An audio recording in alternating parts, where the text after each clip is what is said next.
1925 में एक British geographer पर्सी faucet Amazon rain forest में एक ऐसे शहर की तलाश में निकले थे जिसके बारे में कहा जाता था कि वो पूरा शहर सोने से बना हुआ है और उसका किंग रोजाना सोने के पाउडर से नहाता है। लेकिन उस दिन पर्सी फॉसेट अपने कैंप से निकले तो थे, लेकिन फिर कभी वापस नहीं लौटे। तो यहाँ सवाल उठता है, क्या वाकई अमेज़न रेन फॉरेस्ट में एक ऐसा ही शहर है? और अगर क्या वाकई है तो क्या पर्सी फॉसेट को वो शहर मिल गया था? Here was the capital of the empire of the Incas, Cusco.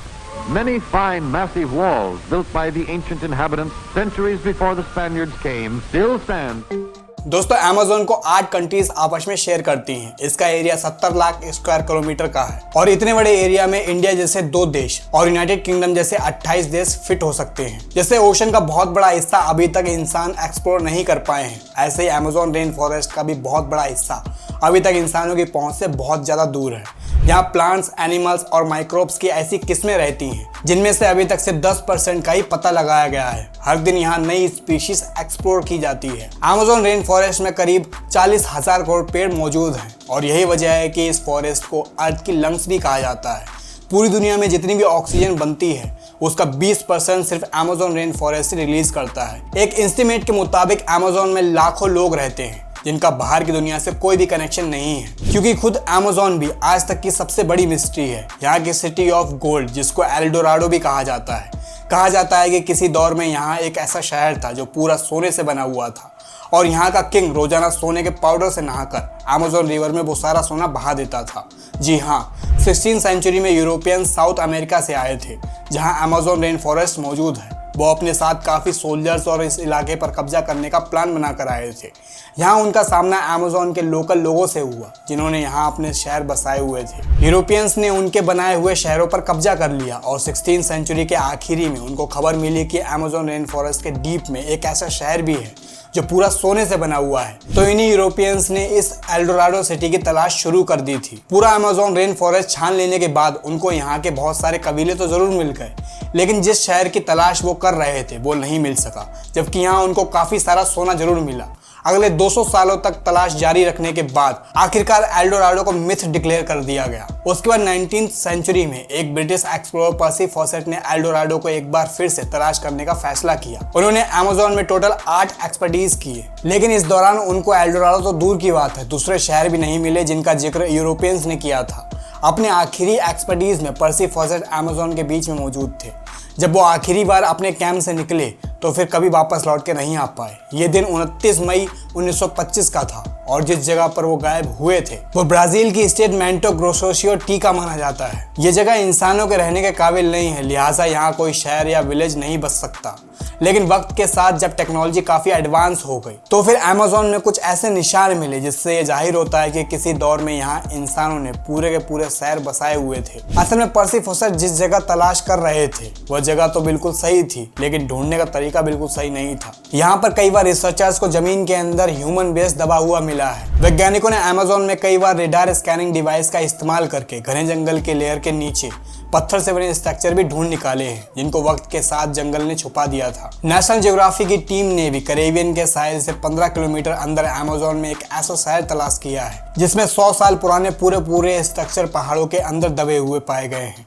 लेकिन इनमें एल्डोराडो कौन सा है और आखिर ये इतने बड़े अमेज़न रेन फॉरेस्ट में किस जगह मौजूद था, ये आज तक साइंटिफिक कम्युनिटी के लिए एक मिस्ट्री बना हुआ है। अमेज़न के इस घने जंगल में काफी ऐसे कबीले भी रहते हैं जिन्होंने आज तक बाहर की दुनिया को नहीं देखा है। जी हाँ, ये लोग जंगल में कैसे जिंदगी गुजारते हैं इसके बारे में एंथ्रोपोलॉजिस्ट भी सही तरीके से नहीं जानते। इनमें से एक कबीला पिरिकपुरा के नाम से जाना जाता है जो वेस्टर्न ब्राजील में रहता है। इस कबीले में पहले हजारों लोग थे, लेकिन अभी सिर्फ 15 से 20 ही बचे हैं। इस कबीले के बारे में हम भी 1998 के बाद ही जान पाए हैं, जब पहली बार इनका बाहर की दुनिया से मिलना हुआ था। उनकी भाषा में ऐसा लग रहा था कि शायद वो अपना दुख दर्द बयान करना चाहते हैं। एंथ्रोपोलॉजिस्ट ने जब उनकी बातों को डिकोड किया तो मालूम पड़ा कि उनका कबीला पहले काफी स्ट्रांग हुआ करता था, लेकिन फिर कुछ कब्जा माफियाओं ने फॉरेस्ट पर माइनिंग करने के लिए उनके तमाम साथियों को बुरी तरह से मार डाला, जिनमें से कुछ चंद लोग ये बच गए थे। ऐसे पता नहीं कितने ट्राइब्स हैं जो अमेज़न जंगल के बीच अपनी दुनिया बसाए बैठे हैं।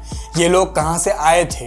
क्या इनका हजारों साल पहले यहाँ बसने वाले कबीलों से कोई कनेक्शन है? इस बारे में आज तक कोई नहीं जान पाया। सदियों से हिस्टोरियंस को यह कंफर्म नहीं था कि अमेज़न में रहने वाले लोग यहाँ कब आए थे, लेकिन 2017 में ये पहेली तब सुलझने लगी जब आर्कियोलॉजिस्ट को कोलंबिया के करीब अमेज़न रेन फॉरेस्ट पर पहाड़ पर कुछ पेंटिंग्स बनी हुई दिखाई दी। ये बड़े बड़े पत्थर पहाड़ के अंदर पूरी तरह से दबे हुए थे और इन पेंटिंग्स को समझने के लिए इनको एक्सपोज करना बहुत जरूरी था। लिहाजा आर्कियोलॉजिस्ट ने यहाँ 13 किलोमीटर की खुदाई की तो मालूम पड़ा कि किसी दौर में ये पत्थर एक गार के अंदर मौजूद थे। इस 13 किलोमीटर की गार में जो पेंटिंग्स बनी हुई पाई गई वह करीब 12,000 साल पुरानी है। उस वक्त आखिरी आइस एज की एंडिंग चल रही थी और जाहिर है उस वक्त जहाँ जंगल नहीं बल्कि सिर्फ बर्फ ही बर्फ हुआ करती थी। इन पेंटिंग्स में कुछ ऐसे जानवर भी बने हुए पाए गए हैं जो सिर्फ आइस एज में ही हुआ करते थे, जैसा कि मैस्टरडांस और जाइंट स्लॉटस। इन पेंटिंग्स में यह भी अंदाजा लगाया गया है कि उस दौर में यहाँ इंसान किस हालत में रहते थे और कैसे वह अपने से बड़े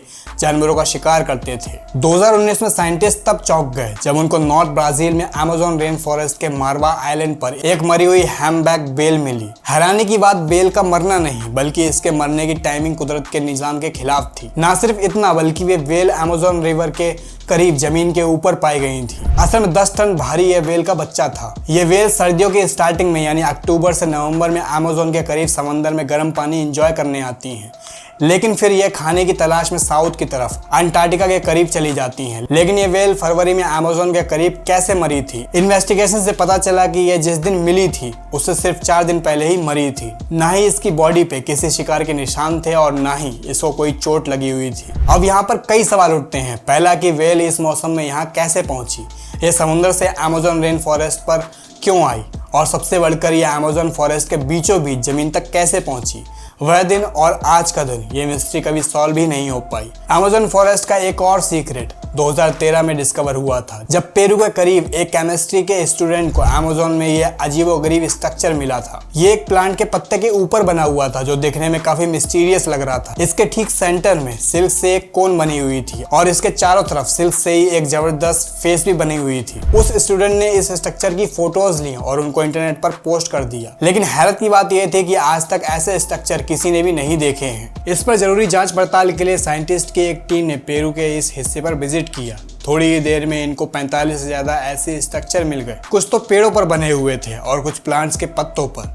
इस मिस्टीरियस स्ट्रक्चर को सिल्क हैंड्स का नाम दिया गया और इनमें से कुछ को वो अपने साथ लेबोरेटरी ले गए। माइक्रोस्कोप की मदद से देखा गया कि फैंस पर छोटे छोटे डस्ट माइट्स घूम रहे थे। ये कीड़े सिल्क प्रोड्यूस नहीं करते, लिहाजा ये बात तो कंफर्म थी कि ये स्ट्रक्चर इन्होंने तो नहीं बनाए थे। चंद दिनों के बाद फैंस के बीच वाली कोन आहिस्ता आहिस्ता फटने लगी और उसमें से एक स्पाइडर का बच्चा बाहर निकला। असल में ये स्ट्रक्चर स्पाइडर की एक खास स्पीशीज ने बनाए थे जो सिर्फ वेस्टर्न अमेज़न में ही पाई जाती है। यह स्पाइडर अपने अंडे के इर्द गिर्द फैंस इस वजह से ही बनाते हैं ताकि इसमें छोटे छोटे डस्ट माइट्स फंस जाएं और जब उनका बच्चा अंडे से बाहर निकले तो उसके पास खाने के लिए बहुत कुछ मौजूद रहे।